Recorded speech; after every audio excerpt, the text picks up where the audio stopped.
bismillahi rahmaani rahim tagg sëriñ Tuubaa xadimu rasuul ñëw naa di xaaraan si mboolem may yi ngay leele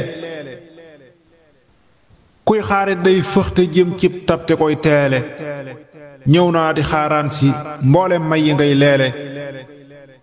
kuy xaare day fëxte jëm cib tab te koy teele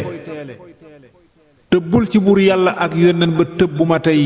sëti bi reggal na mboolem ruu ya daa goole sab tib xajul ci ndijoorab kenn yaari yi may ceew la mbooleem rijaalullaahi barkeele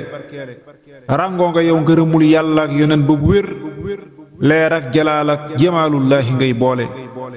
njobbaxtalul yitte jaag taw feex ja seenu jotul yow yaa ko jéggi di wéy yaa rëy te xam doole man di ngee njàccaar ya daa moytoo ko wóoya ko daw yow yaa ko xiit ñal gu mboolem ndam ya ñuy xoole yaa xotti tartar ya ak balwaaye jàll di wéy bur yàlla tàllal la téngam dootuloo jeele te xallitoog yéy gëlëm loo mbër ya yaa ko taxañ te jàdduloo réeruloo nee naa la yoo loole rañaan ma yónneen ba ñal goo jàll ak la ca xew yow yaa ko toll lënti yaa jóg xotti say déele yaa daq seytaane not bakkan ba jàpp ko rey yaa wulli bànneex yi wommat yaa di ngal doole sëriñ bi yow mayuloo say porlu yaanu yefal yaa dàmbe barkeeg nga néelul yàlla ngay boole bagaani xol baa ngi dottil duy ko say may mu fees te pàllax ci mbooleem may yi ngay leele allahumma salli ala sayyidina muhammadin wa sallim